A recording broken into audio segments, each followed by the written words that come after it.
Hi, welcome to Fish on Fridays. I'm Al McCauley. Today I want to talk about a particular sacramental, and I don't know if it's well known actually as a sacramental.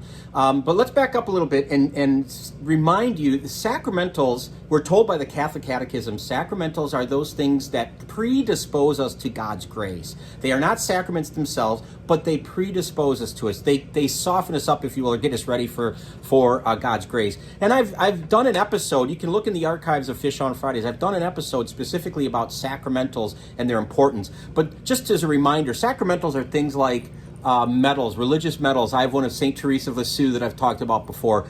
You see behind me icons. Those are sacramentals. Rosaries, holy water, ashes on Ash Wednesday, palms on Palm Sunday, candles. Those are all examples of sacramentals. Again, these objects, these things that remind us of our God's grace and the sacraments, and they predispose us or soften us up, prepare us to receive God's grace more readily. And so Catholics are known for these. We have them everywhere, incense, and they're all over the place. And they're a good thing because, again, they affirm our faith and remind us of God's grace.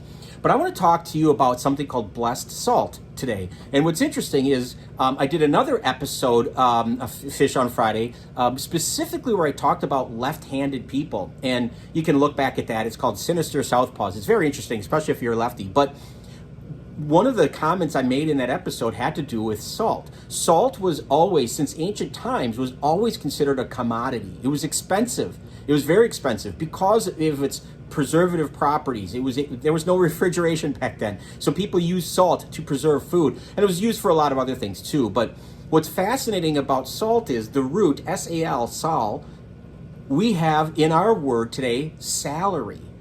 I get a salary at my job because I get paid for what I do. I'm earning it. And salt was used oftentimes to pay, specifically in the Roman Empire, to pay Roman citizens sometimes. They were paid in salt because it was so precious.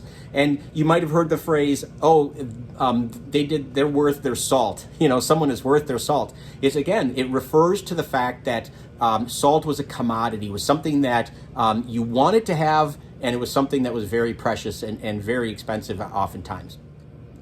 We can see salt's appearance in the Bible, in the Old Testament and the New Testament several times. In Leviticus, we're told about a covenant of salt. We know it's part of a sacrificial meal. We read about in Genesis. It's everywhere. It's part of the sacrifice that we give to God because it was so expensive and it was considered such a commodity. To sacrifice salt by burning it and giving it to God was a way to show our love for God. So probably the best known appearance of salt, at least from the Christian context, comes from Matthew's Gospel, chapter 5, where Jesus inspires us by telling us to be the salt of the earth and the light of the world. But the salt of the earth, what does that mean to be the salt of the earth? I think it really means three things.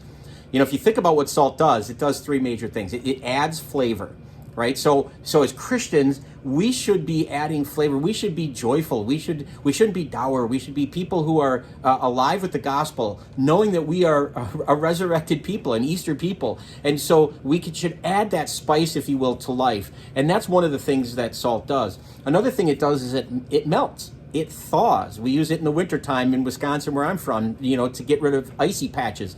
But think about how our hearts need to be melted, and our relationships that we have that are maybe struggling with people there is to be some thawing out, if you will, just to try to understand each other, get to a point where we love our fellow man. Remember, you don't have to like each other, but you have to love each other.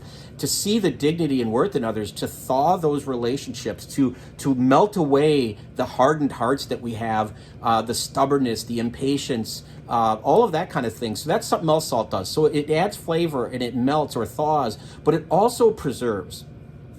Salt is a very interesting thing. I mentioned earlier how because there was no refrigeration, salt was used to preserve food. But think about this. Salt does not exist for itself. Nobody eats salt just to have salt, a spoonful of salt. You have it only in relation to something else. So you have a big bowl of popcorn, you add salt to it, and it makes it better. You have a certain dish, a food that you're preparing, and you add a pinch of salt to make it better. Salt should remind us that we need to preserve everything else. We have to make things better. And how do we do that? Like salt, we work in community. I mean, think about this. You have a big bowl of popcorn. You're not going to put 1 grain of salt on there. If you have ice on your sidewalk, you're not going to drop 1 little grain of salt. You have to put a lot into it. It works best in community. And again, it works for the other.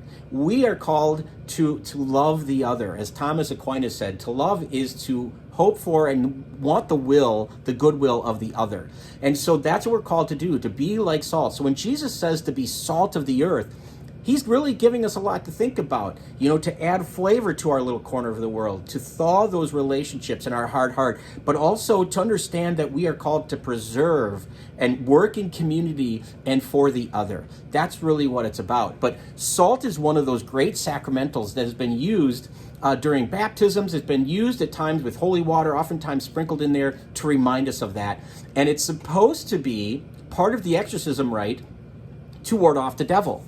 In all kinds of cultures, non-Christian cultures, salt is oftentimes put in doorways or in window panes to keep the evil spirits out, because salt was considered so special in that regard. And so it's not unusual that the Catholics would assimilate that belief and put salt in their holy water at times of exorcism or baptism, things of that nature. And again, I mentioned this in an earlier episode about the sinister southpaws, but what do we do when we don't want the devil to come near us? We throw salt over our left shoulders, right? Salt is the thing that wards off the devil. It's something that preserves us. It protects us in Christ. And again, this is a sacramental, so it's something that's supposed to evoke our imagination, to open ourselves and to prepare ourselves for the greater reception of God's grace in the sacraments when we do imbibe in them.